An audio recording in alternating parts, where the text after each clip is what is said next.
Sir praise lord sir. Praise the lord sir. Praise lord. అందరికీ వందనాలు. Praise the lord. Praise lord sir. Praise lord.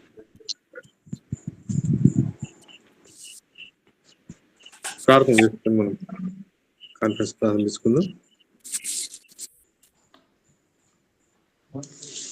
అత్యంత కృప కనికరములు కలిగిన గొప్ప దేవ, కరుణా సంపన్నుడ, మా ప్రియ ప్రభువ, మీ ఘనమైన నామమును బట్టి స్తోత్రములు, మీ పరిశుద్ధమైన నామమును బట్టి స్తోత్రములు.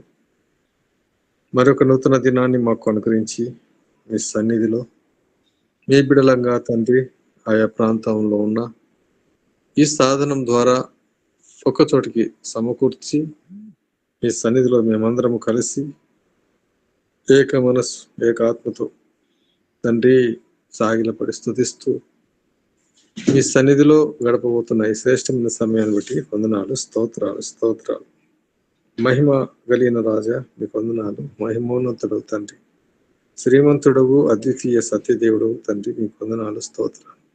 నిత్యము దూత గణముల చేత పరిశుద్ధుడు పరిశుద్ధుడు పరిశుద్ధుడు మానక కీర్తింపబడుతున్న గొప్ప దేవా మీకు వందనములు, స్తోత్రములు. మా రక్షకుడైన యేసయ్య మీకు స్తోత్రాలైనా, మాకు మీరు అనుగ్రహించినటువంటి ఉచితమైన రక్షణను బట్టి వందనాలు, స్తోత్రాలు. ప్రభువా, మేమేమై ఉన్నామో మీ కృప వలనే తండ్రి, మీ సన్నిధి మీ ప్రసన్నత మీరు మాకు అనుగ్రహిస్తూ మనం బలపరుస్తూ నడిపిస్తున్న గొప్ప దేవుడు మీకు వందనాలు. ప్రతి ఉదయం మీ సన్నిధిలో ఈ విధంగా నైనా మేమందరము కలుసుకోవటానికి మీరు ఇచ్చినటువంటి శ్రేష్టమైన సమయాన్ని బట్టి వందనాలు. మాతో అయినా మీరు మాట్లాడుతూ మాతో మీరుంటూ బలపరుస్తున్న దేవా మీకు వందనాలు. మాకిచ్చిన ఈ సహవాసాన్ని బట్టి వందనాలు నా తండ్రి. మాకు మీలో ఉన్నటువంటి సంతోషాన్ని ఆనందాన్ని మీరు మాకు అనుగ్రహిస్తూ బలపరుస్తూ నడిపిస్తున్న దేవా మీకు వందనాలు నాయనా. మీ రాజ్యంలో ఉన్నాము, మీ రాజ్య కుమారులుగా ఉన్నాము. మీతో తండ్రి మరి సహవాసం కలిగి బలపడుతూ ముందుకు సాగడానికి కృప చూపిస్తున్నందుకు వందనాలు తండ్రి. ఈ దినమంతట్లో తోడుండి నడిపించి సహాయం దయచేయండి.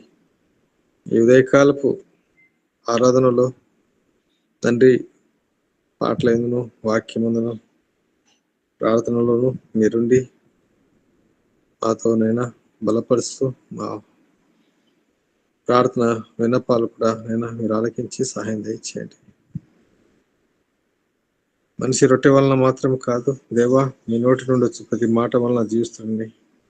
మీ మాట కొరకు ఎదురు చూస్తూ మీ మాటలు నైనా జీవాహారంగా మేము వాటిని తీసుకొని ఆత్మీయంగా బలపడటానికి తగిన సహాయాన్ని మీరు అనుగ్రహిస్తున్నది వందనాలు, స్తోత్రాలు. ప్రభువా, ఈ దినం ప్రయాణంలో ఉదయకాలం తండ్రి కడపకు కూడా సిద్ధపడుతూ ఉండగా సహాయం దయచేయండి. సహోదరులు మరి సిద్ధపడిన వీళ్ళందరూ కలుసుకోవడానికి సహాయం దయచేయండి. మా ప్రియుడు నైనా రాజశేఖర్ బ్రదర్ కూడా ఆత్మ వచ్చి ప్రయాణం సిద్ధపడుతుండగా సహాయం దయచేయండి.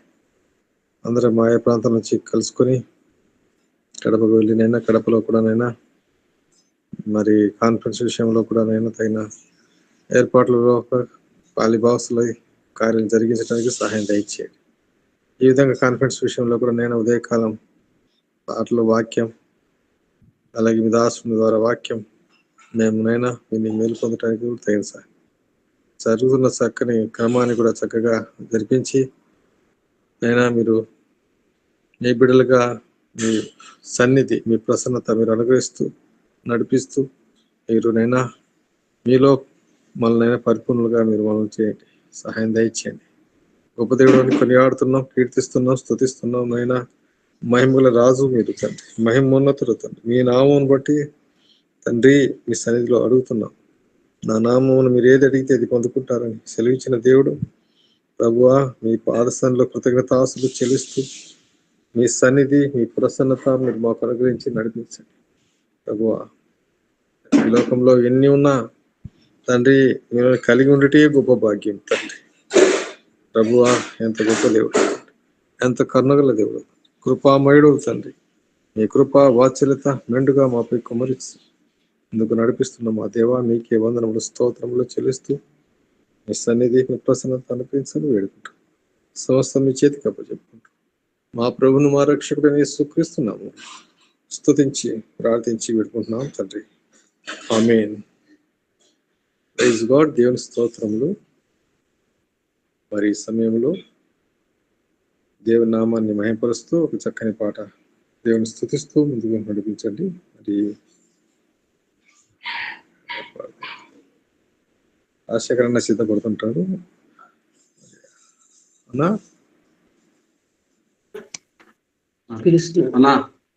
అక్క మన పాట పాడతారు. పాడుతున్నానా? అక్క పాట పాడతారు. వందనాలు అక్క. అన్న సిద్ధపడుతుంటాడు. పాడండి అక్క. మంచి కాపరి నా కాపరి, గొప్ప కాపరి నా కాపరి, మంచి కాపరి నా కాపరి, గొప్ప కాపరి నా కాపరి, నేనాయన గొర్రెనా, నేనాయన గొర్రెనా, నేనాయన గొర్రెనా, నేనాయన గొర్రెనా, నాకులేమీ కలుగదు, నేనాయన గొర్రెను, నాకులేమీ కలుగదు, నేనాయన గొర్రెను, మంచి కాపరి నా కాపరి, గొప్ప కాపరి నా కాపరి, మంచి కాపరి నా కాపరి, గొప్ప కాపరి నా కాపరి, పచ్చిక గల చోట్ల ఆయనే నన్ను పరుండజేయును, శాంతికరమైన జలముల యొద్ద నన్ను నడిపించును, పచ్చిక గల చోట్ల ఆయనే నన్ను పరుండజేయును, శాంతికరమైన జలముల యొద్ద నన్ను నడిపించును, నా ఆకలి తీరనే, నా దాహము తీర్చెనే, నా ఆకలి తీరనే, నా దాహము తీర్చెనే, నాకులేమీ కలుగదు, నేనాయన గొర్రెను, నాకులేమీ కలుగదు, నేనాయన గొర్రెను, మంచి కాపరి నా కాపరి, గొప్ప కాపరి నా కాపరి, మంచి కాపరి నా కాపరి, గొప్ప కాపరి నా కాపరి, గాఢాంధకారపు లోయలలో నేను సంచరించినను, నీ దుడ్డు కర్రయు నీ దండము నన్ను ఆదరించును,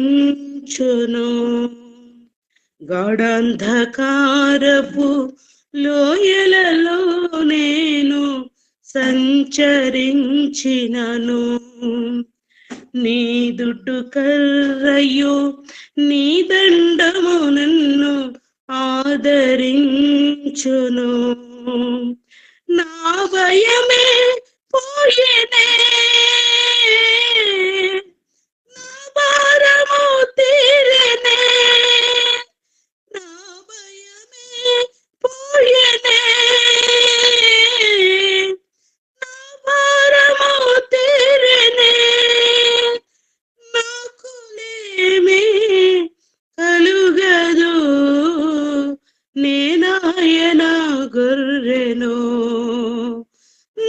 నాకులేమి కలుగదు, నేనాయన గర్రెను.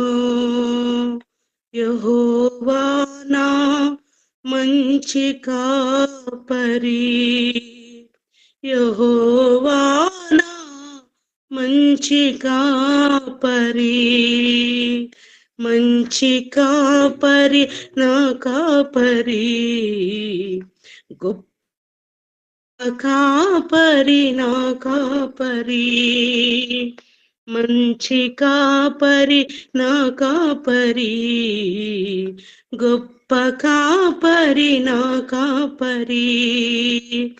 నేనాయన గొర్రెను, నేనాయన గొర్రెను, నేనాయన గొర్రెను, నేనాయన గొర్రెను. నాకులేమి కలుగదు, నేనాయన గొర్రెను. నాకులేమి కలుగదు, నేనాయన గొర్రెను.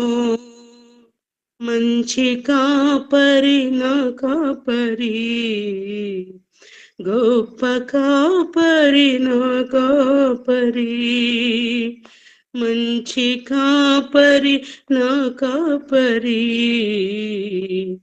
గొప్ప కాపరి నా కాపరి. స్తోత్రం. ప్రభునామానికి మహిమ కలుగును గాక. Praise God. దేవుని స్తోత్రం.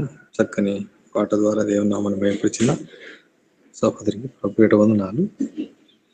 ఈ సమయంలో మనము పౌలు తిమోతికి రాసినటువంటి 2వ పత్రిక, తిమోతికి రాసినటువంటి పత్రిక 4వ అధ్యాయాన్ని సహోదరుడు సురేష్ బ్రదర్ చదువుతారు. 4వ అధ్యాయం, 2వ తిమోతి 4వ అధ్యాయం.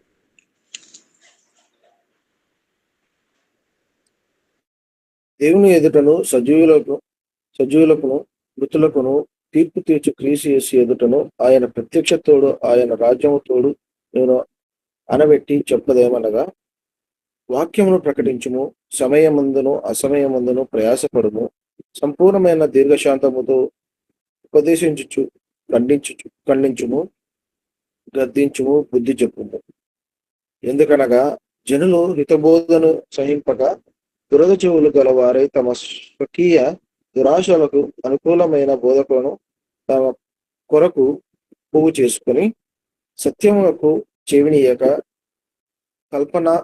కల్పనా కథల వైపులకు తిరుగు కాలం వచ్చును. అయితే నీవు అన్ని విషయములలో హితముగా ఉండుము, శ్రమపడుము, సువార్తకుని పని చేయుము, నీ పరిచర్యను సంపూర్ణముగా జరిగించుము. నేనిప్పుడే పానార్పణముగా పోయబడుచున్నాను, నేను వెడలిపోవు కాలము సమీపమై ఉన్నది. మంచి పోరాటము పోరాడి తిని నా పరువు కడముట్టించి తిని విశ్వాసము కాపాడుకుంటుంది. ఇక మీదట నా కొరకు నీతి కిరీటం ఉంచబడి ఉన్నది. ఆ దినమందు నీతి గల న్యాయాధిపతి అయిన ప్రభువు అది నాకు మాత్రమే కాకుండా తన ప్రత్యక్షతను అపేక్షించి వారందరికీ అనుగ్రహించును. నా యొద్దకు త్వరగా వచ్చుటకు ప్రయత్నం చేయుము. ఏ మాయాలోకములను స్నేహించి నన్ను విడిచి ఇస్సులోనికి వెళ్ళును. క్రేస్కే గలితీయుకును తీతు దల్మీతీయుకును వెళ్ళరి. లూకా మాత్రమే నా యొద్ద ఉన్నాడు. మార్కును వెంట పెట్టుకుని రమ్ము. అతడు పరిచారం నిమిత్తము నాకు ప్రయోజనకరమైన వాడు. తుకీకును ఎఫెసు నాకు పంపితిని. నీవు వచ్చినప్పుడు నేను త్రోయలో కర్పురొద్ద ఉంచి వచ్చిన అంగీని పుస్తకములను ముఖ్యముగా చర్మపు కాగితములను తీసుకొని రమ్ము. అలెగ్జాంద్రు అను కంచెరివాడు నాకు చాలా కీడు చేసెను. అతని క్రియల చొప్పున ప్రభు అతనికి ప్రతిఫలం ఇచ్చును. అతని విషయమై నీవు జాగ్రత్తగా ఉండుము. అతడు మా మాటలను బహుగా ఎదిరించెను. నేను మొదట సమాధానం చెప్పినప్పుడు ఎవడునూ నా పక్షముగా నిలువలేదు. అందరూ నన్ను విడిచిపోయిరి. ఇది వారికి నేరముగా ఎంచబడకుండును గాక. అయితే నా ద్వారా సువార్త పూర్ణముగా ప్రకటించబడు నిమిత్తమును అన్యజనులందరూ దాని విను నిమిత్తమును ప్రభువు నా ప్రక్క నిలిచి నన్ను బలపరిచిన గనక నేను సింహము నోటి నుండి తప్పింపబడితి. ప్రభు ప్రతి దుష్కార్యము నుండి నన్ను తప్పించి తన పరలోక రాజ్యమునకు చేరినట్లు నన్ను రక్షించును. ఇక యుగములు ఆయనకు మహిమ కలుగును కాక. ఆమేన్. పిస్కిగరు, అకులకును, ఒనేసిఫోరు ఇంటి వారికి నా వందనములు. ఎరస్తు కొరింథీయులలో నిలిచిపోయెను. ట్రోఫిము రోగియున్నందున అతని మిలేతులలో విడిచి వచ్చి తిరిగి శీతకాలం రాకమునకు నీవు వచ్చుటకు ప్రయత్నం చేయుము. యుబులు, ఉదేలును, క్లౌదీయు సహోదరులందరూ నీకు వందనములు చెప్పుతున్నారు. ప్రభువుని ఆత్మకు తోడే ఉండును గాక. కృప మీకు తోడే ఉండును గాక. ఆమేన్. Praise lord sir. Praise Lord. దేవుని నామానికి మహిమ కలుగును గాక. స్తోత్రం. మరి ఈ సమయంలో దైవజనులు మన మధ్యలో ఉన్నారు, వాక్యాన్ని అందిస్తారు. అందుకంటే ముందు వాక్య నిమిత్తమై ఫిలిప్ అన్న ప్రార్థన చేస్తారు. వాక్య నిమిత్తమై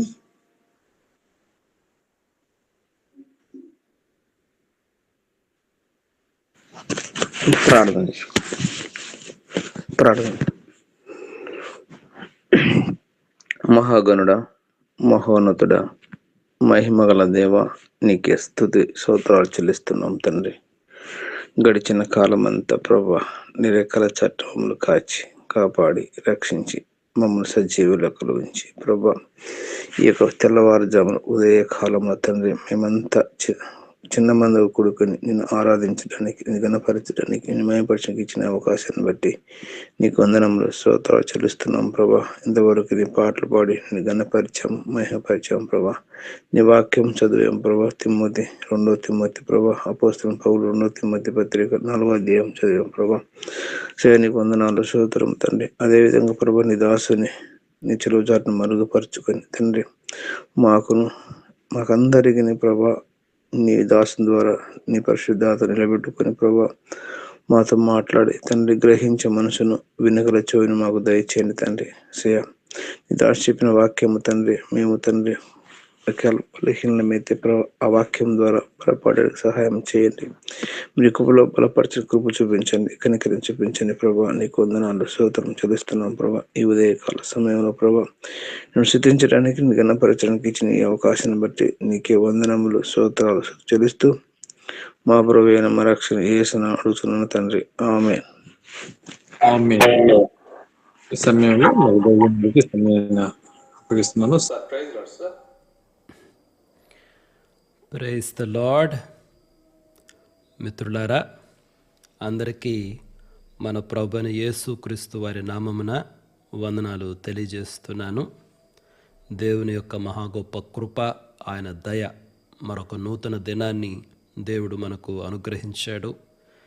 ఆయన యొక్క వాక్యాన్ని ధ్యానించుకోవడానికి, ఆయన స్వరాన్ని వినడానికి, మన హృదయాలను ఆయన వాక్యంతో నింపుకోవడానికి దేవుడు మనకిచ్చినటువంటి గొప్ప తరుణమును బట్టి దేవునికి వేలాది కృతజ్ఞతలు తెలియజేస్తున్నాను. మరి మిత్రులారా, ఈరోజు మనము తార్కిక దోషములు అన్నదాని గురించి కొంత స్టడీ చేద్దాము. లాస్ట్ టైము మనము యాడ్ హోమినం అన్నటువంటి లాజికల్ ఫాలసీ గురించి మనం ధ్యానం చేయడం జరిగింది. ఈరోజు ఈ లాజికల్ ఫాలసీస్ని కంటిన్యూ చేస్తూ స్ట్రామ్యాన్ ఆర్గ్యుమెంట్ అంటే గడ్డి బొమ్మ వాదన అనే దాని గురించి పరిశీలన చేద్దాం. నేను నా స్క్రీన్ షేర్ చేశాను, మీకు కనిపిస్తుందా? Yeah, praise the lord, thank you. So ఈ ప్రజెంటేషన్ ద్వారా మనం వెళ్దాము. దీనిని స్ట్రామ్యాన్ ఆర్గ్యుమెంట్, గడ్డి బొమ్మ వాదన అంటారు. నేను పక్కనే ఒక పిక్చర్ కూడా ఇచ్చాను, ఒక గడ్డితో చేసినటువంటి బొమ్మని. సాధారణంగా మన పల్లెటూర్లలో పొలాల్లో పెడతారు. పొలాల్లో ఈ అడవి పందులు లేకపోతే కాకులు ఇటువంటి రాకుండా ఉండడానికి గడ్డి బొమ్మలు చేసి అక్కడ పెట్టడం జరుగుతుంది. అదేవిధంగా కొంతమంది అయితే ఇళ్ళు కట్టేటప్పుడు ఇంటికి దిష్టి బొమ్మ అని చెప్పి గడ్డితో బొమ్మలు చేసి పెడతారు. రైట్, అసలు ఇంతకీ గడ్డి బొమ్మ వాదన అంటే ఏంటి? Let me just give you one example. ఉదాహరణకి నాకు మైక్ టైసన్కి బాక్సింగ్ ఫైట్ ఏర్పాటు చేశారనుకోండి. నాకు మైక్ టైసన్ అంటే మీకు కొంతమందికైనా తెలిసే ఉంటుంది. ప్రపంచంలోనే ఎంతో విలువైనటువంటి బాక్సర్ అన్నమాట. నేను ఎటు తిరిగి మైక్ టైసన్ గెలవలేను. ఆయన ఒక్క పంచి కొట్టాడంటే మనం ఇంకంతే కూలిపోవాల్సిందే. కానీ నేను మాత్రం మైక్ టైసన్ గెలవాలనుకుంటాను. అందుకు నేనేం చేస్తానంటే, నిజంగా మైక్ టైసన్తో ఫైట్ అయితే చేయలేను, కానీ మైక్ టైసన్ లాంటి ఒక గడ్డి బొమ్మను తయారు చేస్తా. మైక్ టైసన్ లాగా ఉండే గడ్డి బొమ్మ. జనాలు అనుకుంటారు, ఆ గడ్డి బొమ్మను చూసినప్పుడు అది మైక్ టైసన్ అనుకుంటారు. కానీ అది గడ్డి బొమ్మ అన్న విషయం నాకు మాత్రమే తెలుసు.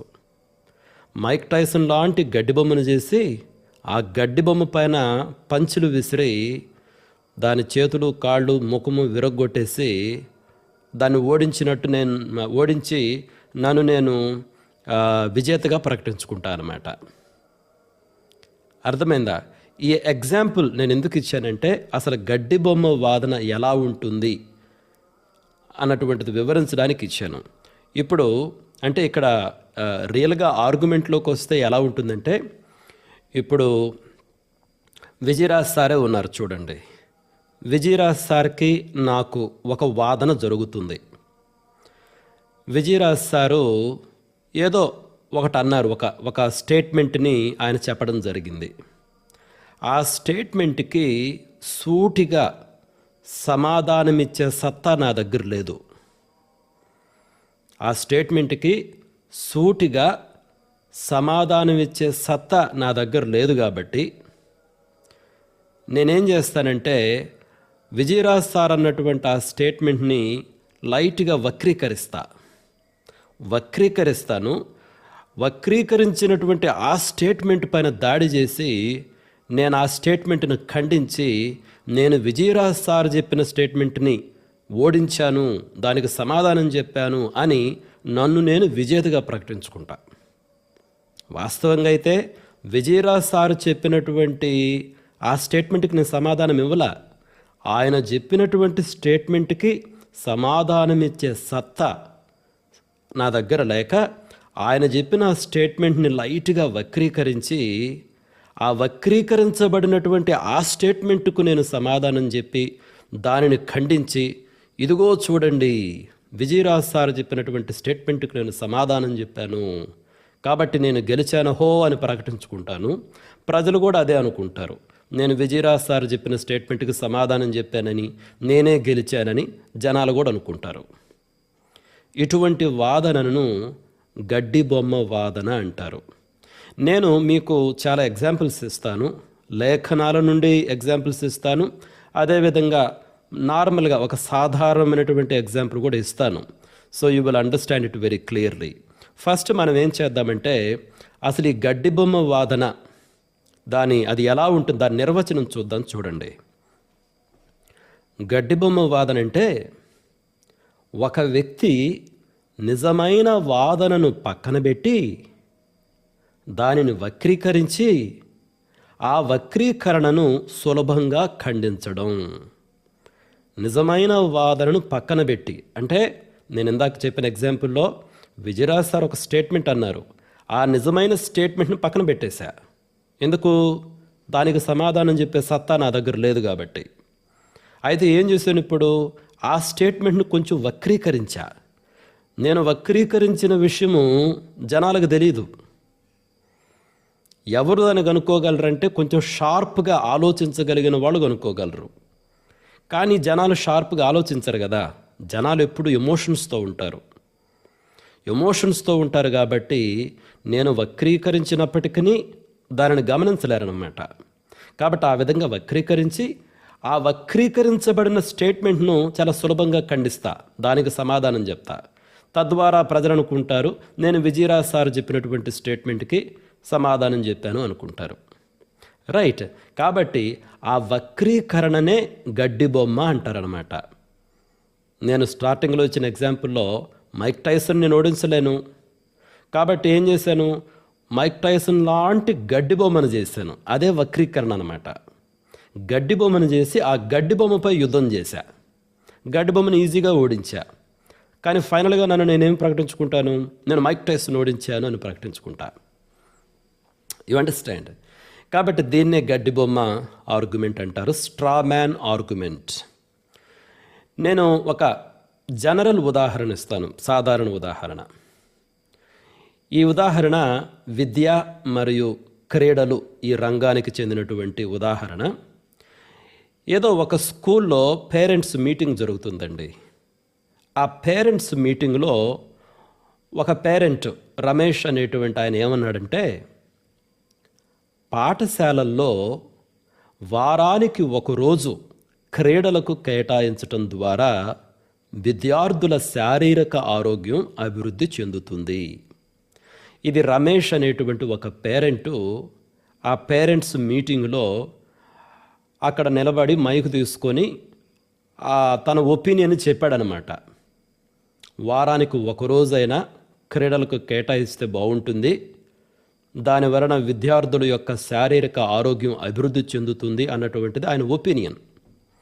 అయితే వెంటనే మరొక వ్యక్తి, ఆ వ్యక్తి పేరు వక్రేష్ ఏమన్నాడు మైకు తీసుకొని, మీరన్నట్లు ఇక విద్యార్థులు చదువు మానేసి ఆటలే ఆడితే వాళ్ళ భవిష్యత్తు నాశనం అవుతుంది.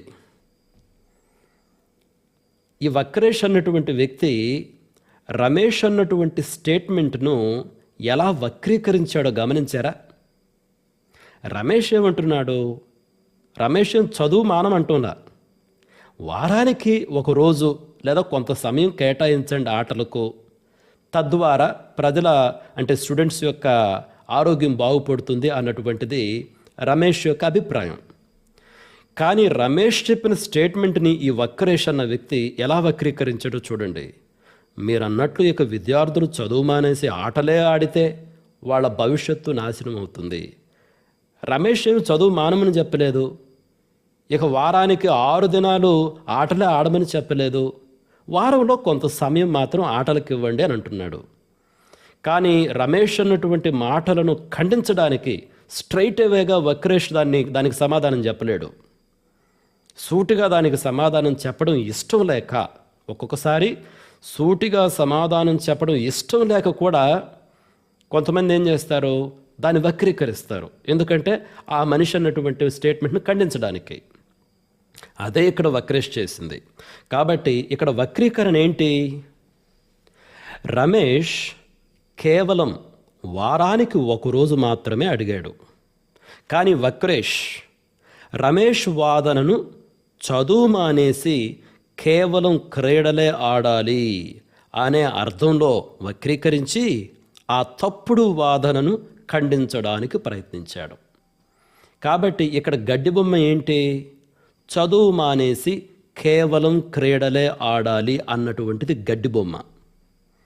ఎందుకు? అది యాక్చువల్గా రమేష్ చెప్పిన స్టేట్మెంట్ కాదు, అది వక్రీకరించబడినటువంటి స్టేట్మెంట్. కాబట్టి ఎప్పుడైతే ఈ స్టేట్మెంట్ జనాలు వింటారో, చదువు మానేసి కేవలం క్రీడలే ఆడాలి అని ఎవరైనా చెప్తే జనాలు వెంటనే అది ఎలా సాధ్యమవుతుంది, పిల్లల భవిష్యత్తు ఏంటి అని రెస్పాండ్ అవుతారు కదా. ఆ రకంగా జనాలను సమీకరించుకోవడానికి కొరకు, కొంతమంది మాటలను ఈజీగా ఖండించడం కొరకు ఈ విధంగా స్టేట్మెంట్స్ను వక్రీకరిస్తారు. వీటినే గడ్డి బొమ్మ ఆర్గ్యుమెంట్స్ అంటారు, స్ట్రా మ్యాన్ ఆర్గ్యుమెంట్స్ అంటారు. చూడండి, సాధారణంగా ఇటువంటి స్టేట్మెంట్స్ మనం ఎక్కడ చూస్తుంటాం? మనకు పార్లమెంటులో కానీ అసెంబ్లీలో కానీ చాలామంది చేసే పని ఇదే. రైట్. ఆ తర్వాత ఇప్పుడు నేనేం చేస్తానంటే బైబిల్లో నుండి కొన్ని ఉదాహరణలు ఇస్తాను.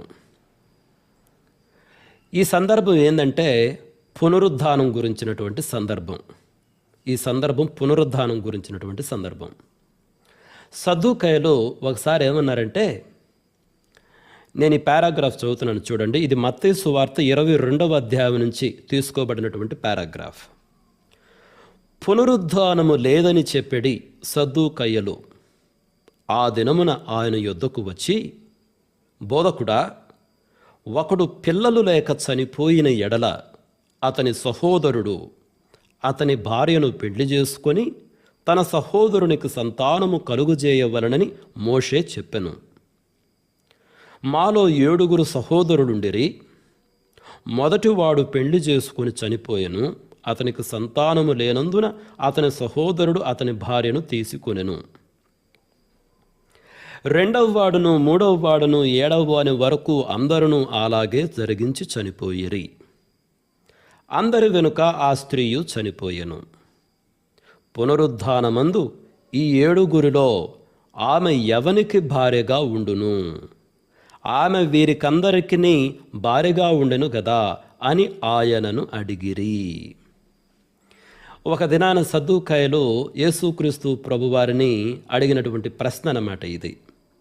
వాస్తవంగా ఈ సద్దూకయ్యుల గురించి మనం కొంచెం స్టడీ చేస్తే, ఈ సద్దూకయ్యులు అన్నటువంటి వీళ్ళు అసలు పునరుద్ధానము ఉంది అని నమ్మరు. కాబట్టి వాళ్ళ ఆర్గ్యుమెంట్ ఏంటంటే పునరుద్ధానము లేదు అని నిరూపించాలి. ఎవరైనా సరే పునరుద్ధానము ఉంది అంటే వాళ్ళు చెప్పేటటువంటిది తప్పు అని ఖండించాలి. ఇప్పుడు ఆ ప్రక్రియలో భాగంగా అసలు యేసుక్రీస్తు ప్రభువారు ఏం సమాధానం చెప్తారు అని వీళ్ళేం చేశారు, వాళ్ళ ఆర్గ్యుమెంట్ను ప్రూవ్ చేసుకునే విధంగా ఒక ఉదాహరణని వాళ్ళు నిర్మించుకున్నారన్నమాట. ఇక్కడ సద్దూకయ్యులు ఏం చేస్తున్నారో మీరు బాగా గమనించాలి. వాళ్ళ పునరుద్ధానం లేదని నమ్ముతారు. ఇప్పుడు వాళ్ళ నమ్మకాన్ని సపోర్ట్ చేసుకునే విధంగా ఒక ఎగ్జాంపుల్ని క్రియేట్ చేశారు. అదనమాట. ఆ ఎగ్జాంపుల్ ఎలా క్రియేట్ చేశారు? ఒక ఆయన ఉన్నాడు, ఆయనకు భార్య ఉంది, పిల్లలు లేకుండా చనిపోయాడు. కానీ మోషే ధర్మశాస్త్రం చెప్పినట్టు ఇప్పుడు ఆయన సహోదరుడు పెళ్లి చేసుకున్నాడు. ఆ రకంగా 7 ఉన్నారు సహోదరులు, మొత్తము 6 ఉన్నారు. అందరూ పెళ్ళిళ్ళు చేసుకున్నారు కానీ ఎవరికి సంతానం లేకపోవడం వలన చివరికి అందరూ చనిపోయినారు. మరి పునరుద్ధానం ఉంటే ఆ దినమందు ఈ స్త్రీ 7 భార్యగా ఉంది కాబట్టి ఇప్పుడు ఆవిడ ఎవరికి భార్య అవుతుంది? ఎందుకంటే వారిలో ప్రతి ఒక్కరూ కూడా ఈవిడ నా భార్య నా భార్య నా భార్య అంటారు కదా. ఎందుకంటే ఈవిడ అందరికీ భార్యగా ఉంది కదా. ఇది ఎలా అని ఒక ప్రశ్న సంధించారన్నమాట. ఇక్కడ మనం గమనించాల్సింది ఏంటంటే సద్దూకయ్యులు ఈ ఎగ్జాంపుల్ని ఎలా డిజైన్ చేశారో చూడండి. వాళ్ళ ఆర్గ్యుమెంట్ను సపోర్ట్ చేసుకునే విధంగా డిజైన్ చేశారు. ఎందుకు చేశారు అలా డిజైను? పునరుద్ధానము లేదని నిరూపించడానికి. కాబట్టి ఇక్కడ సద్దూకయ్యులు డిజైన్ చేసినటువంటి నిర్మించినటువంటి ఈ ఎగ్జాంపులే గడ్డి బొమ్మ. ఎందుకు? అసలు వాస్తవంగా ఇక్కడ టాపిక్ ఏంది? పునరుద్ధానం. ఆ పునరుద్ధానాన్ని ఖండించాలి, కానీ స్ట్రైట్ అవే ఖండించలేరు కాబట్టి అది తప్పని ఎలా నిరూపించాలి? ఒక ఉదాహరణ నిర్మించి, ఆ ఉదాహరణ ఒక గడ్డి బొమ్మ అనమాట. ఆ ఉదాహరణను ఖండించగలిగితే వాళ్ళు పునరుద్ధానము లేదని చెప్పినట్టే, ఇంకా నిరూపించినట్టు వాళ్ళు ఫీల్ అవ్వచ్చు అనమాట. అయితే యేసుక్రీస్తు ప్రభువారు ఏం చేశారు చూడండి. అందుకు యేసు, మీరు లేఖనములను దేవుని శక్తిని ఎరుగక పొరబడుచున్నారు. పునరుద్ధానమందు జనుడు పెళ్లి చేసుకొనరు, పెళ్లికి ఇయ్యబడరు, వారు పరలోకమందున్న దేవదూతల వలె ఉందురు. అసలు యేసుక్రీస్తు ప్రభువారు ఎంత చక్కగా చెప్పారో చూడండి. అసలు మీరు డిజైన్ చేసిన ఎగ్జాంపులే తప్పు. పునరుద్ధానము లేదని నిరూపించుటకు మీరు డిజైన్ చేసినటువంటి ఆ ఎగ్జాంపులే తప్పు. ఎందుకంటే అసలు పునరుద్ధానమందు భార్య భర్త పెండ్లి అన్నటువంటి కాన్సెప్ట్స్ ఉండవు. అందరూ కూడా దేవదూతలాగా ఉంటారు. కాబట్టి మీరు డిజైన్ చేసినటువంటి ఎగ్జాంపులే తప్పు అని యేసుక్రీస్తు ప్రభువారు చెప్పడం జరిగింది. కాబట్టి మిత్రులారా, మీకు అర్థమైందా? కాబట్టి ఇక్కడ గడ్డి బొమ్మ ఏంటంటే ఈ పునరుద్ధానమును ఖండించడానికి, పునరుద్ధానము అన్నటువంటిది లేదు అని నిరూపించడానికి ఈ సద్దూకయ్యులు నిర్మించినటువంటి ఈ ఎగ్జాంపులే గడ్డి బొమ్మ. కానీ యేసుక్రీస్తు ప్రభువారు చెప్పారు, మీరు నిర్మించిన ఆ ఎగ్జాంపులే తప్పు. ఎందుకంటే పునరుద్ధానమందు అసలు భార్య భర్త వివాహము అన్నటువంటి కాన్సెప్ట్సే వర్తించవు. ఎందుకంటే అందరూ కూడా పరలోకమందున్న దేవదూతల వలె, అంటే అర్థం ఏంటంటే వివాహం అన్న కాన్సెప్ట్ ఉండదు అని యేసుక్రీస్తు ప్రభువారు చెప్పారు. కాబట్టి ఇక్కడ వక్రీకరణ ఏంది ఈ ఎగ్జాంపుల్లో? ఇక్కడ రాసిన చూడండి, ఇక్కడ సద్దూకయ్యులు వారి నమ్మకాన్ని నిరూపించుకునే విధంగా ఒక ఉదాహరణను సృష్టించి ఆ ఉదాహరణ ద్వారా పునరుద్ధానము లేదని చూపించుటకు ప్రయత్నం చేశారు. ఈ సందర్భంలో వీరి ఉదాహరణే ఒక గడ్డి బొమ్మ అదనమాట. అయితే యేసుక్రీస్తు ప్రభువారు ఎలా సరిదిద్దారు? యేసుక్రీస్తు ప్రభువారు పునరుద్ధానమందు అందరూ దేవదూతల వలె ఉందురని పునరుద్ధాన స్థితి యొక్క నిజ స్వభావమును వివరించెను. ఇది మిత్రులారా. కాబట్టి యేసుక్రీస్తు ప్రభువారు అసలు పునరుద్ధానం అనేది ఎలా ఉంటుంది, దాని నిజస్థితి ఏంటి అన్నటువంటిది అది చెప్పడం ద్వారా వాళ్ళు చెప్పినటువంటి ఎగ్జాంపులే తప్పు అని నిరూపించాడు. కాబట్టి మిత్రులారా, ఐ హోప్ యూ అండర్స్టూడ్ గడ్డి బొమ్మ ఇక్కడ ఏంటి అని. మరొక ఎగ్జాంపుల్ చూద్దాం. చూడండి, ఒక సందర్భంలో యేసుక్రీస్తు ప్రభువారు అప్పుడు దయ్యము పట్టిన గ్రుడ్డివాడును మూగవాడునైన ఒకడు ఆయన యొద్దకు తేబడను. ఆయన వారిని స్వస్థపరచినందున ఆ మూగవాడు మాటలాడు శక్తియు చూపును గలవాడాయను. ఇక్కడ చూడండి, ఒక వ్యక్తిని యేసుక్రీస్తు ప్రభు దగ్గరికి తీసుకొచ్చారు. ఆ వ్యక్తి ఎన్ని రకాలుగా బాధపడుతున్నాడో చూడండి. అతడు దయ్యం పట్టున్నాడు, అతడు గుడ్డివాడు, చూడలేడు, అతడు మూగవాడు మాట్లాడలేడు. అటువంటి వ్యక్తిని యేసుక్రీస్తు ప్రభు యొద్దకు తీసుకుని వస్తే ఆయన వారిని స్వస్థపరిచాడు. అంటే ఏం చేశాడు? ఫస్ట్ అసలు దెయ్యాన్ని వెళ్ళగొట్టాడు, దాని యొక్క బంధకాల నుంచి విడిపించాడు. ఆ తరువాత ఆ మూగవాడు మాటలాడు శక్తియు, అంటే అతడు మాట్లాడుతున్నాడు, చూపును గలవాడైన, అంటే చూస్తున్నాడు. ఎంత గొప్ప అద్భుతం అండి! అతడు దయ్యం పట్టినటువంటి వాడు, గుడ్డివాడు, మూగవాడు. మరి యేసుక్రీస్తు ప్రభువారు చేసినటువంటి అద్భుతం ఎంత గొప్ప అద్భుతం! అందుకని యేసుక్రీస్తు ప్రభువారు ఏదైనా ఒక అద్భుతం చేసినప్పుడు జనాల్లో ఒక డిస్కషన్ వచ్చేది. ఈయన ఎవరు? ఈయన క్రీస్తుగాడా? ఈయన మెస్సియా కాదా? ఒకవేళ క్రీస్తు వస్తే ఇంతకంటే ఎక్కువ అద్భుతాలు చేస్తాడా? అసలు ఈ భూమి పుట్టినప్పటి నుంచి ఎప్పుడైనా విన్నామా మగవాడు మాట్లాడినట్టు కానీ, గుడ్డివాడు చూసినట్టు కానీ? ఈ రకంగా జనాల డిస్కషన్ ఉండేది. కొంతమంది అయితే ఈయన ఆ వడ్రంగి కుమారుడు కాదా? ఈయన అన్నదమ్ములు అక్కజల్లులు మనకు తెలీదా అని కొంతమంది అనేవాళ్ళు అనమాట. అంటే ఒక విధమైన డిస్కషను. అయితే చాలామంది కూడా ఆయన యందు విశ్వాసం ఉంచారు. అయితే ఆయన యందు విశ్వాసం ఉంచడం అన్నటువంటిది కొంతమందికి ఇష్టం లేదు. ఈ పరిసయ్యులకు కానీ, కొంతమంది అధికారులకు, శాస్త్రులకు వారికి ఇష్టం లేక వాళ్ళు ఏం చేశారు చూడండి. ఇక్కడ పరిసయ్యులు ఆ మాట విని, వీడు దయ్యములకు అధిపతి అయిన బయల్జబూలు వలననే దయ్యములను వెళ్ళగొట్టుచున్నాడు గాని మరి ఒకని వలన కాదనిరి. పరిసయ్యులు ఏమంటున్నారు? ఇప్పుడు ఆయన ఒక అద్భుతం చేశాడు, మగవాడు మాట్లాడుతున్నాడు, గుడ్డివాడు చూస్తున్నాడు. ఒకప్పుడు దయ్యం పెట్టుంటే ఆ దయ్యం కూడా వదిలిపోయింది. ఆయనలో ఉన్నటువంటి శక్తి, దైవిక శక్తిని ఒప్పుకోవాలి. చాలామంది అదే అంటాం, ఈయన క్రీస్తు కాడా, ఈయన మెస్సియా కాడా అని. ఒకవేళ క్రీస్తు వచ్చినా కానీ ఇంతకన్నా గొప్ప అద్భుతాలు చేస్తాడని వాళ్ళు అంటున్నారు. అంటే ఏంది? కొంతమంది ఆయన క్రీస్తుని నమ్ముతున్నారు, వాళ్ళు ఆయన ఎందుకు విశ్వాసం ఉంచుతున్నారు.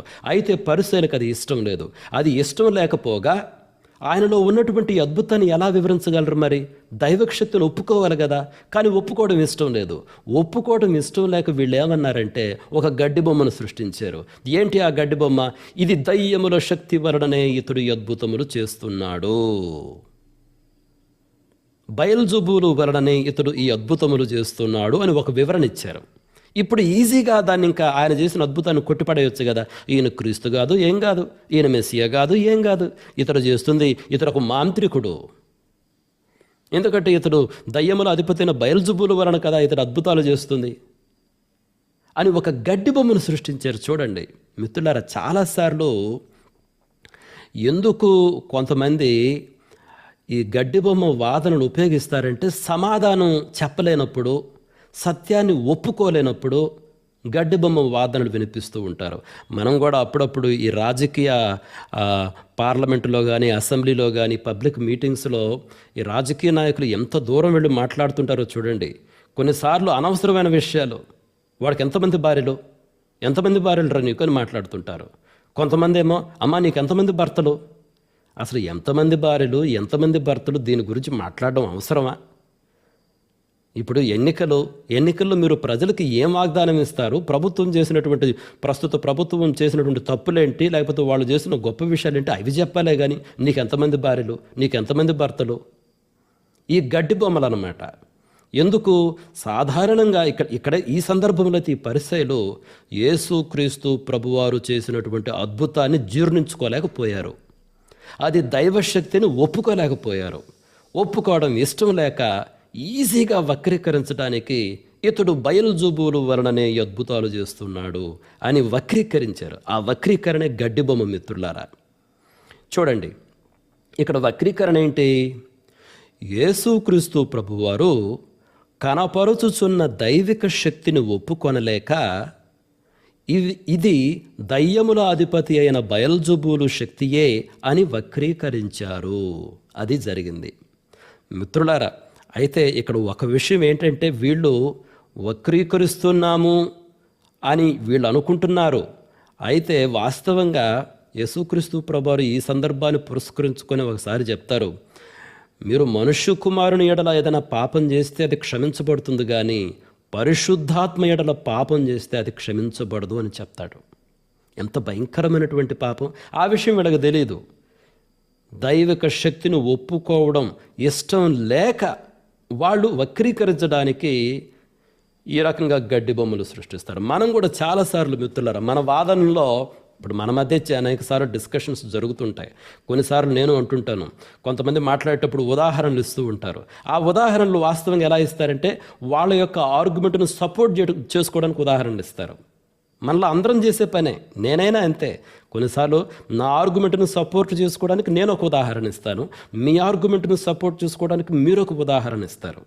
అయితే మనం ఒక ఉదాహరణ చెప్పేటప్పుడు మనం చక్కగా ఆలోచన చేయాలి. నేను చెప్పేటటువంటి ఆర్గ్యుమెంటు, ఈ ఉదాహరణ గడ్డి బొమ్మనా లేదా అసలు వాస్తవికతను రిప్రజెంట్ చేస్తుందా? ఇందాకటి సందర్భంలో అసలు వాస్తవికతని రిప్రజెంట్ చేయదు కదా. ఆ సద్దూకాయలు ఒక ఎగ్జాంపుల్ని నిర్మించారు. ఆ ఎగ్జాంపుల్ ఎలా నిర్మించారు? వాళ్ళ కాన్సెప్ట్ని, వాళ్ళ ఆర్గ్యుమెంట్ను సపోర్ట్ చేసుకునే విధంగా వాళ్ళ ఆ ఎగ్జాంపుల్ని నిర్మించడం జరిగింది.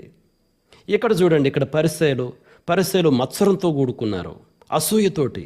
ఎందుకు? ఆయన అద్భుతాలు చేస్తున్నాడు, అందరూ ఆయన వెంటబడిపోతున్నారు, వీళ్ళకి అది ఇష్టం లేదు.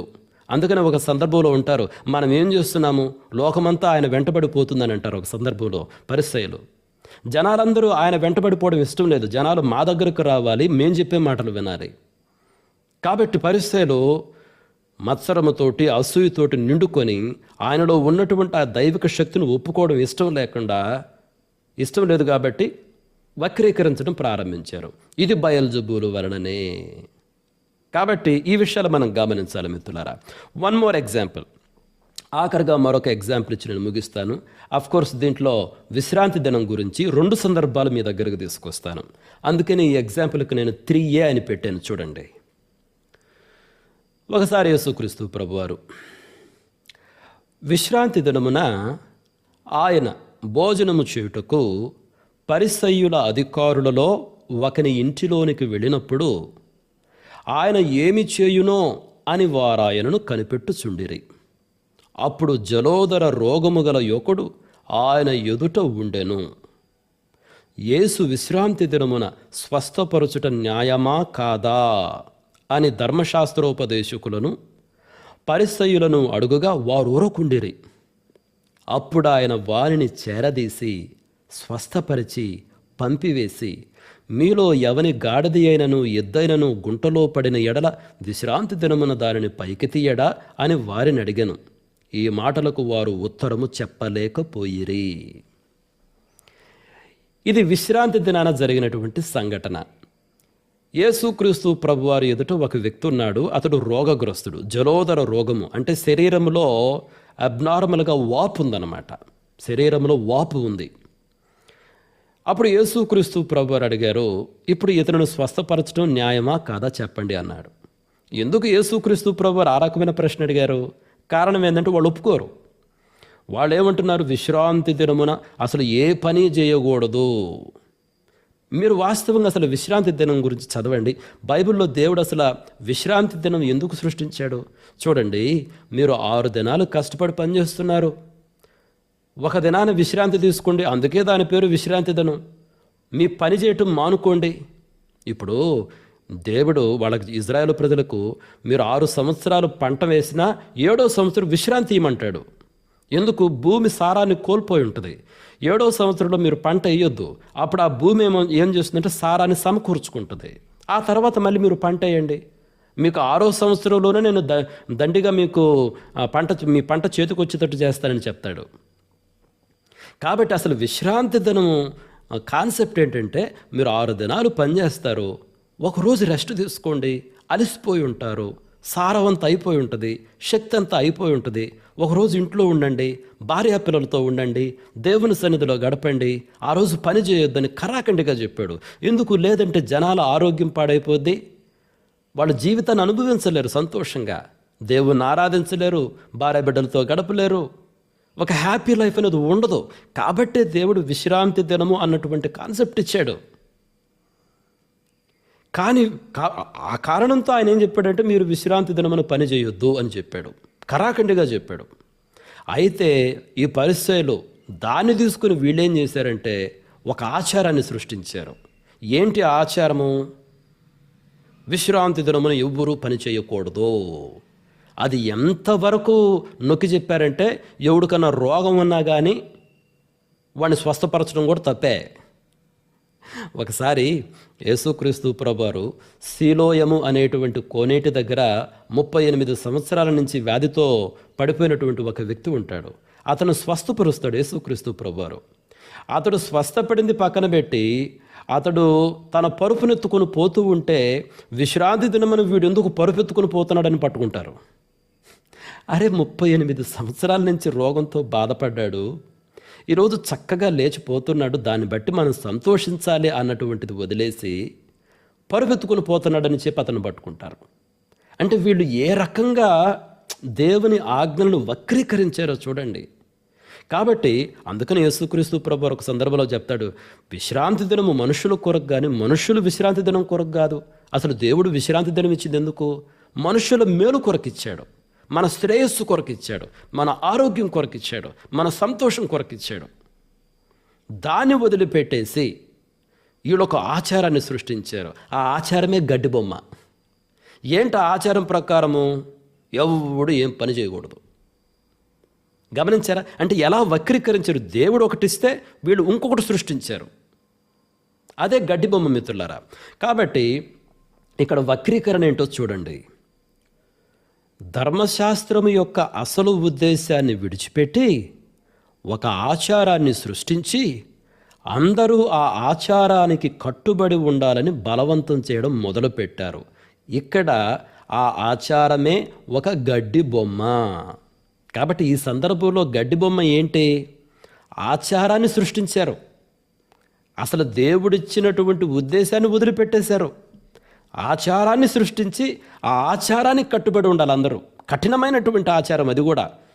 మనం కూడా అంతే, చాలా కఠినమైన ఆచారాలు సృష్టిస్తుంటాం. ఒక్కోసారి చూడండి, మేము యేసుక్రీస్తు ప్రభువుని నమ్ముకున్నాం కాబట్టి ఇక ఇతరులు చేసే పనులు పద్ధతులన్నీ మానుకోవాలి అంటే మనం ఏం చేస్తాము?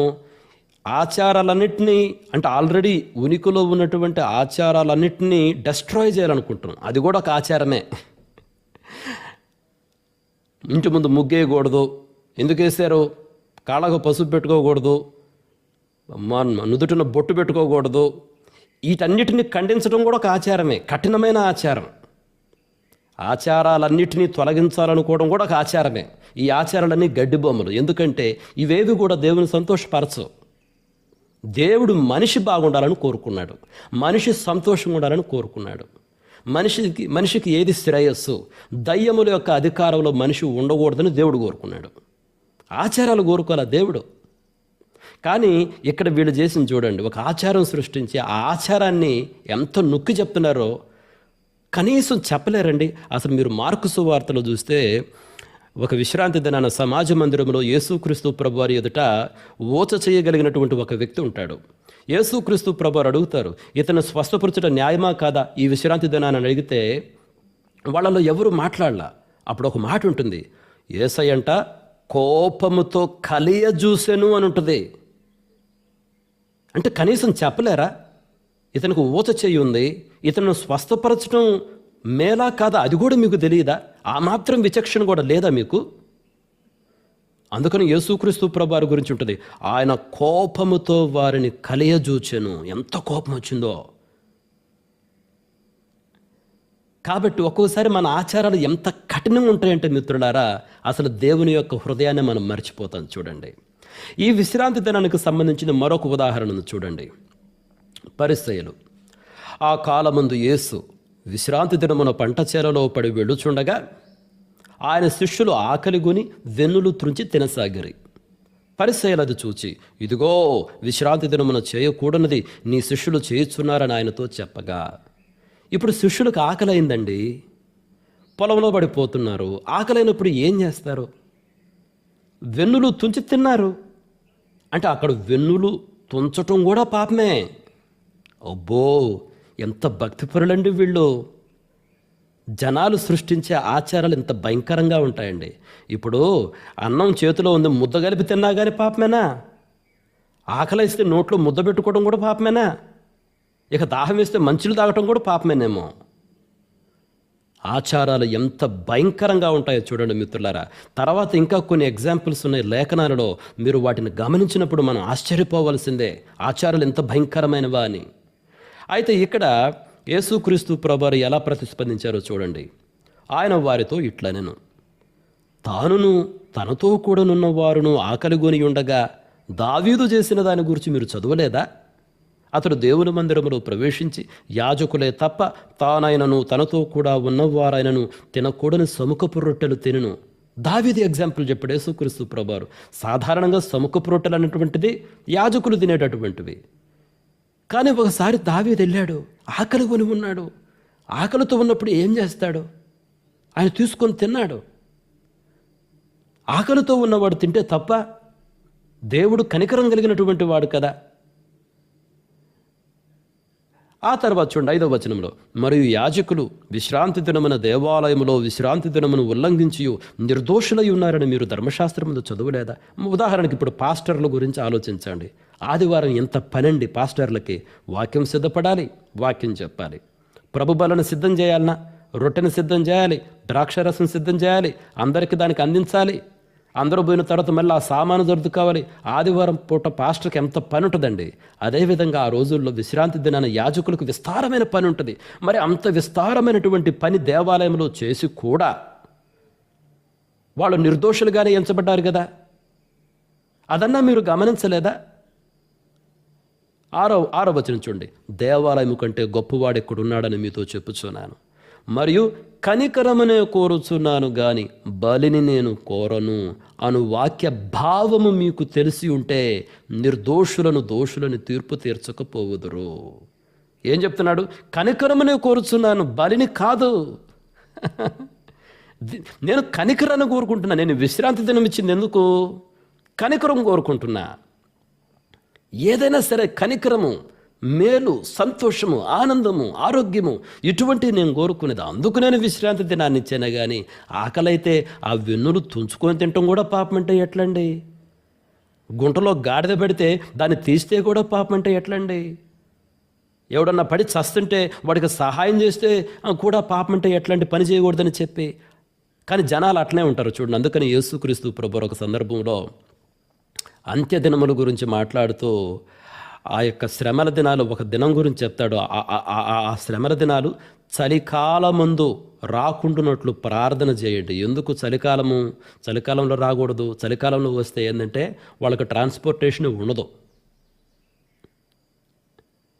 కాబట్టి మిత్రులారా, కాబట్టి ఈ సందర్భాలు మీరు గమనించండి. ఇక్కడ వక్రీకరణ ఏంటంటే విశ్రాంతి దినము యొక్క ముఖ్య ఉద్దేశమును పక్కకు నెట్టి తాము సృష్టించిన కఠినమైన ఆచారములను కట్టడలను అతిక్రమించుటయే ధర్మశాస్త్రమును అతిక్రమించుటగా చూపించిరి. ఇదే ఇక్కడ గడ్డి బొమ్మ. వీళ్ళు కఠినమైన ఆచారాలు సృష్టించారండి. ఆ కఠినమైన ఆచారాలు మీరితే ఇక ధర్మశాస్త్రాన్ని మీరినట్టే, ఇంకంతే, అయిపోయింది. అయ్యో మిత్రులారా, ఎంత భయంకరం కదా. అయితే యేసుక్రీస్తు ప్రభువారు ఏ విధంగా సరిదిద్దారు? విశ్రాంతి దినము మనుషుల కొరకే నియమింపబడను కానీ మనుషులు విశ్రాంతి దినము కొరకు నియమింపబడలేదు. ఏదైనా మనిషి కొరకు ఇవ్వబడ్డాయండి.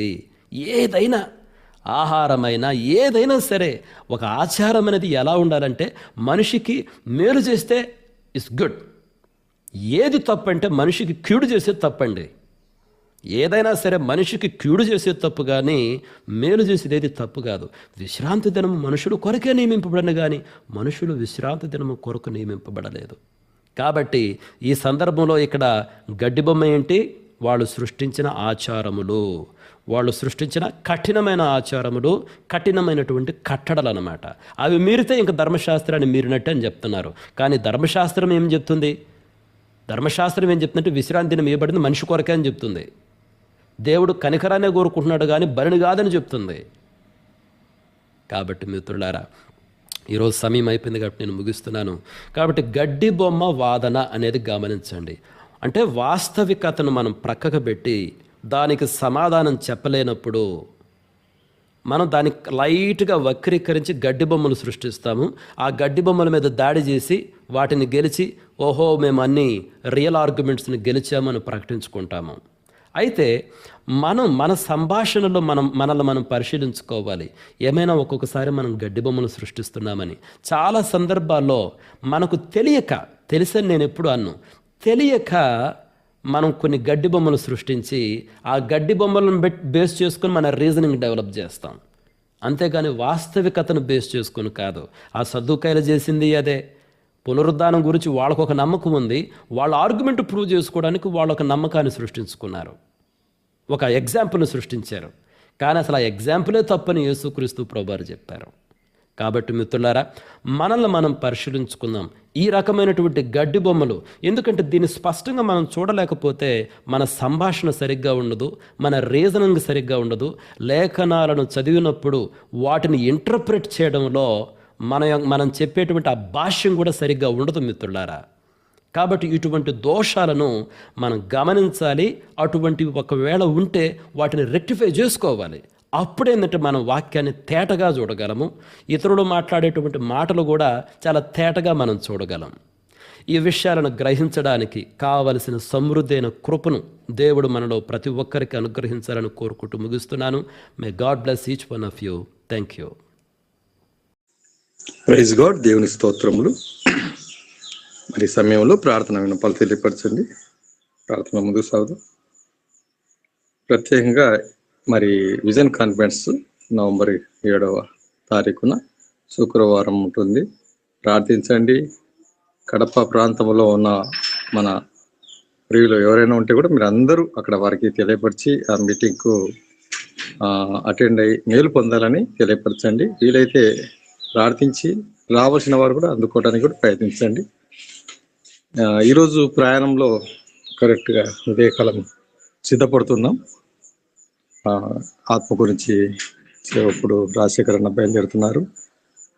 ఇక్కడి నుంచి మేము బయలుదేరి నంద్యాల కలుసుకొని మార్నింగ్ సిద్ధపడినాం, వెళ్తున్నాం. ప్రార్థించండి ప్రయాణం కోసం.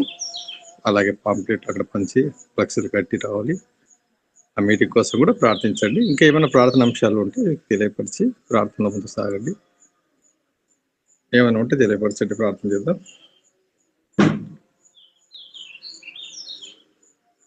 ఆనంద్ అని మన కర్ణాకర్ ఫ్రెండ్ ఆపరేషన్ అయింది.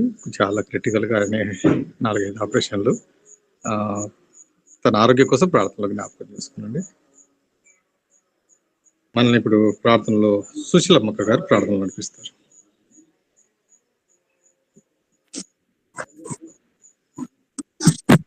ప్రార్థన చేసుకుందామన్నా. మహాపరిశుద్ధుడా, జీవం గల దేవ, జీవాధిపతివైన తండ్రి, మీ పాదములకు వందనాలు, స్తోత్రాలు, స్తోత్రమేసయ్య. ఆశ్చర్యకరుడవు, అద్భుతకరుడవు, ఆలోచనకర్తవు, నిత్యుడవు తండ్రి, సమాధానకర్తవైన దేవ, మీకే వందనాలయ్యా. స్తోత్రాలు, స్తోత్రమేసయ్య. స్తోత్రం నాయన తండ్రి. గొప్ప దేవ, నీకు స్థుతి నాయన తండ్రి. గత రాత్రి అంతయ్యున్న నాయన మాకు మంచి నిద్ర అనుగ్రహించినారు. ప్రాతకాలంలో మేల్కొల్పి సజీవ లెక్కలో చేర్చి ఈ విధముగా నాయన గూగుల్ మీట్ లో మేమందరం కలుసుకొని మిమ్మల్ని స్థుతించగలిగే కృపను మాకు అనుగ్రహించినందుకు వందనాలు తండ్రి. స్తోత్రాలు, స్తోత్రమేసయ్య. ఈ దినాన్ని చూడలేక ఎంతో మంది బిడ్డలు మీ అందరు నిద్రించి ఉన్నారు నా ప్రభువ. వారిని బట్టి కూడా మీరు జ్ఞాపకం చేసుకునండి తండ్రి. అయ్యా, ఎన్నో విధములుగా నా తండ్రి నా నాయన యాక్సిడెంట్ల ద్వారాను, సహజ మరణాల ద్వారాను తండ్రి మరించి ఉన్న కుటుంబాలను ఆదరించి కనికరించి వారిని ధైర్యపరచమని ప్రార్థిస్తుంటున్నాం. మరి తండ్రి మా జీవితానికి మరి యొక్క నూతన దినాన్ని అనుగ్రహించిన విధానం కొరకు వందనాలు తండ్రి. స్తోత్రాలు. మేము నిన్నటి వారమే కానీ నాయన ఈ దినం వారం కాదు కానీ ప్రభువా, మీ యొక్క కృపలో మమ్మల్ని జ్ఞాపకం చేసుకొని నా ప్రభువా తండ్రి సజీవ లెక్కలో మమ్మల్ని చేర్చుకున్న విధానం కొరకు వందనాలు తండ్రి. స్తోత్రాలు, స్తోత్రమేసయ్యా. ఇదిగో నాయన తండ్రి, గూగుల్ మీట్ లో చేరిన ప్రతి కుటుంబ సభ్యుని మీరు ఆశీర్వదించండి. ప్రతి కుటుంబంలో మీరు ఉండండి దేవా. ప్రతి కుటుంబంలో నాయన ప్రతి అవసరతను తీర్చమని ప్రార్థిస్తుంటున్నాము. ఇరుకులో విశాలతనిచ్చే దేవుడు వింటున్నందుకు వందనాలు తండ్రి. స్తోత్రాలు, స్తోత్రమేసయ్య. ఎంతో మంది బిడ్డలు అనారోగ్యంతో బాధపడుతున్నారు నా ప్రభువా. వారిని బట్టి మీరు జ్ఞాపకం చేసుకోనండి తండ్రి. అయ్యా తండ్రి అని మొరుపెట్టుకుంటున్నాం ప్రభువా. మా ప్రార్థన ఆలకించండి, మా విజ్ఞాపనలకు చెవి ఇవ్వమని ప్రార్థిస్తుంటున్నాము. ఆనందరావు బ్రదర్ ని బట్టి జ్ఞాపకం చేసుకునండి దేవా. ఆ బిడ్డకు ఆపరేషన్ జరిగి ఉన్నదని తెలిసి ఉన్నది నా ప్రభువా. మరి మీ చిత్తం అయితే మీ గాయపడిన హస్తాలతో నాయన మీ రక్త ప్రోక్షణతో బిడ్డను కడిగి శుద్ధీకరించి స్వస్థత విడుదలను అనుగ్రహించమని ప్రార్థిస్తుంటున్నాను తండ్రి. గొప్ప దేవుడు నాయన, మంచి ఆరోగ్యాన్ని ఇచ్చి అయ్యా మా తండ్రి ఇదే అదేలాగున్న నా ప్రభు ఆ బిడ్డ కూడా తండ్రి గూగుల్ మీట్ లో చేరి మిమ్మల్ని స్థితించగలుగుటకు కూడా కృప చూపమని ప్రార్థిస్తుంటున్నాను దేవా. సహాయం దయచేయండి అయ్యా. మీరు తప్ప మాకెవ్వరు సహాయం చేసేవారు లేరు నాయన. మీరే నాయన మాకు సహాయకుడు, మా విమోచకుడు, మా తండ్రివి, మా రాజువు, రాజు అయింటున్న దేవుడు ఉన్న ప్రభుల ప్రభుడవు అయింటున్న దేవా. మీకు వందనాలు తండ్రి. స్తోత్రాలు, స్తోత్రమేసయ్య దేవా. ఇదిగో నాయన ఈ దినం విజయరాజ్ సారు మరి నాయన ఆత్మకూరు నుండి భూపాల్ బ్రదర్ గారు నా ప్రభువా తండ్రి అందరూ కలిసి నాయన కడపకు మరి ప్రయాణమై వెళుతుండగా తండ్రి మీరే తోడుగా ఉండండి, సహాయం దయచేయండి. అక్కడ కరపత్రాలు పంచుటకు కూడా కృప చూపమని ప్రార్థిస్తుంటున్నాం. గొప్ప దేవుడు నాయన, మీ కార్యం జరిగించండి నాయన. మీరు తలపెట్టే ఈ కార్యక్రమాన్ని నాయన మీరు తండ్రి బలపరచుమని ప్రార్థిస్తుంటున్నాను. వాతావరణాన్ని మీ ఆధీనంలో ఉంచుకోనండి దేవా. ఎటువంటి శోధకుడు శోధించకుండా నా ప్రభువా, బిడ్డలకు ఎటువంటి ఆటంకాలు కలగకుండా నా ప్రభువా అయ్యా మీరు తోడుగా ఉండి నాయన ప్రతి అవసరతను తీరుస్తూ నాయన మీటి మరి నవంబర్ నెల 7వ తేదీన నా ప్రభువా తండ్రి మీటింగ్ విజన్ కాన్ఫరెన్స్ జరపనయింటుండగా తండ్రి కృప చూపండి, సహాయం దయచేయమని ప్రార్థిస్తుంటున్నాము తండ్రి. నీ బిడ్డ నాయన ధనరాజును బట్టి జ్ఞాపకం చేసుకునండి. బిడ్డకు మంచి ఆరోగ్యాన్ని ఇయ్యమని అడుగుతుంటున్నాను తండ్రి. దేవా బిడ్డ పట్ల మీ ఉద్దేశం ఏమై ఉంటున్నదో బయలుపరచమని ప్రార్థిస్తుంటున్నాము దేవా. నాయన అక్కడ మీటింగ్ లో వాక్యం చెప్పనయింటుండగా బిడ్డను నాయన మీ సిలువ చెంత నాయన మరుగుపరిచి నా ప్రభువా నిలబెట్టి నా ప్రభువా మీరే నాయన వాక్యం అందించుటకు సహాయం దయచేయమని ప్రార్థిస్తుంటున్నాం తండ్రి. నాయన యేసయ్య ఇంకా వాక్యం తెలియని ప్రజలు ఎంతో మంది ఉన్నారు ప్రభువా. వారి దగ్గరికి వెళ్ళి నాయన వాక్యం అందించుతుండగా నా ప్రభువా మీరు చిత్తమైతే నా ప్రభువా తండ్రి అందరూ రక్షణ పొందినట్లు కృప చూపమని ప్రార్థిస్తుంటున్నాము తండ్రి. మేమైతే వెళ్ళలేము కానీ నా ప్రభువ ప్రార్థించే బిడ్డలము గాను నా నాయన వారికి సహాయం అందించే బిడ్డలము గాను ఉండనట్లు కృప చూపమని ప్రార్థిస్తుంటున్నాను దేవా. గొప్ప దేవుడు నా నాయన మీ కార్యం జరిగించండి, మీ తలంపులలోను మమ్మల్ని చేర్చుకోమని ప్రార్థిస్తుంటున్నాను తండ్రి.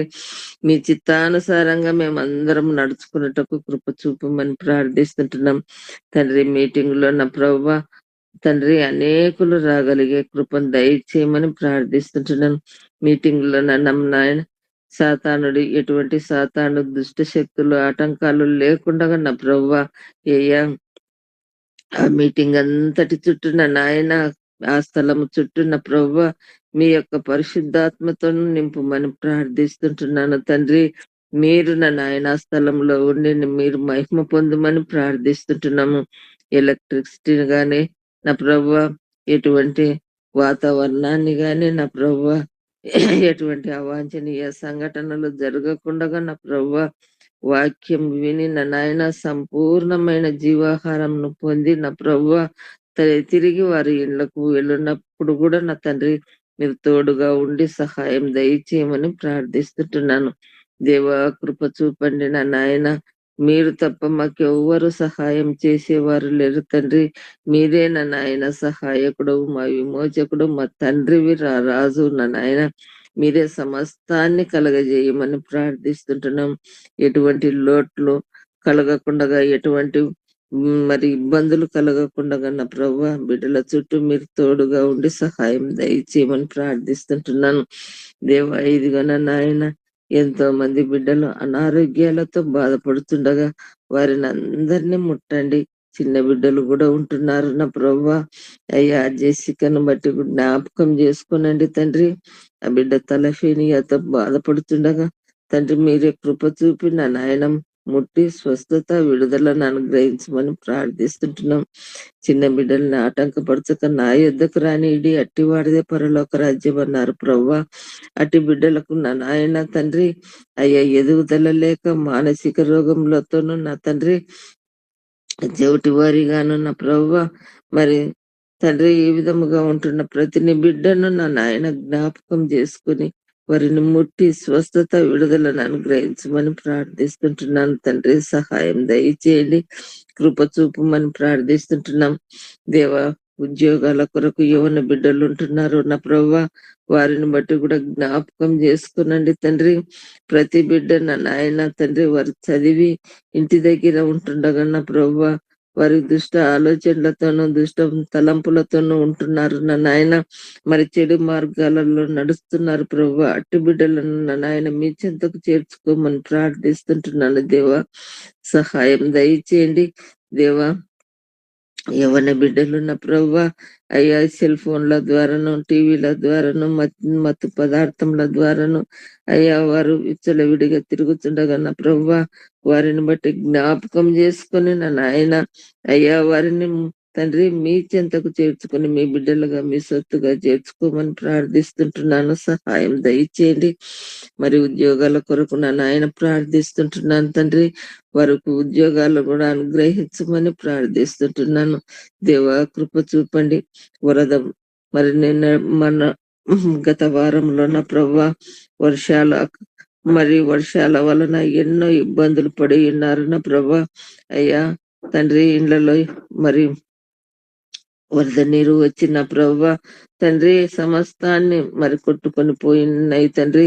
మరి మీ చిత్తం అయితే నా నాయన ఆర్థికంగా నా ప్రభువా బిడ్డలకు సహాయం అందించుటకు కృప చూపమని ప్రార్థిస్తుంటున్నాం.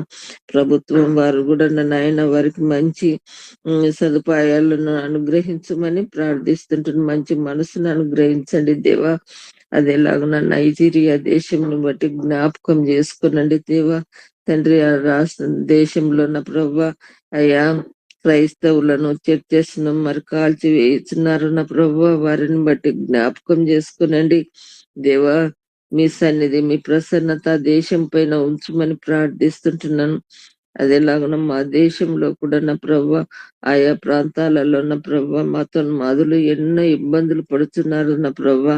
వారిని బట్టి జ్ఞాపకం చేసుకునండి. ప్రతి బిడ్డ నా నాయన మీ నామాన్ని స్థుతించగలుగుటకు సహాయం దయచేయండి అయ్యా. మతం మొదలను మార్చమని ప్రార్థిస్తుంటున్నాం. నైజీరియా దేశాన్ని నాయన రక్షించండి దేవ. ఆ దేశం అంతటి క్రైస్తవ దేశంగా మార్చుటకు సహాయం దయచేయండి అయ్యా. రాకడ సమీపంగా ఉన్నది దేవా. రాకడకు మేమందరం ఎత్తబడే గుంపులో చేర్చుకోమని ప్రార్థిస్తుంటున్నాం దేవా. సహాయం దయచేయండి. ఈ గూగుల్ మీట్లో చేరిన ప్రతి కుటుంబ సభ్యుని నాయన మీరు ఆశీర్వదించండి. అనేకులు ఈ విధముగా గూగుల్ మీట్లో చేరి మిమ్మల్ని స్థుతించగలుగుటకు సహాయం దయచేయమని తండ్రి, ఈ దినమంతా మీ కాపుదల మీ భద్రతలో ఉంచుకోమని, బిడ్డలు ఈ దినం ప్రయాణం అయి వెళుతున్న ప్రతి బిడ్డన నాయన ఉద్యోగాల రీత్యాను మరి ఆయా పనుల విధంగా అయితేనేమి నా ప్రభువా, వారు వెళ్ళుచుండగా వారి మార్గంలో మీరు తోడుగా ఉండి సహాయం దయచేయమని ప్రార్థిస్తుంటున్నాం అయ్యా. మార్గం అంతటిలో మీ యొక్క కృపాక్షేమములు వెంట వచ్చులాగున సహాయం దయచేయమని నీ కొద్ది విన్నపములు నా ప్రభువు నా రక్షకుడైన యేసు క్రీస్తు నామం అతి వినయముగా అడిగి వేడుకుంటున్నాను తండ్రి. ఆమేన్.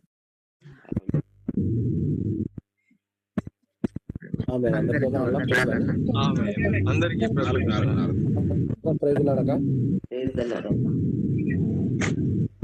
ప్రైజ్ లార్డ్ సార్, అందరికి వందనాలు. రాజశేఖర్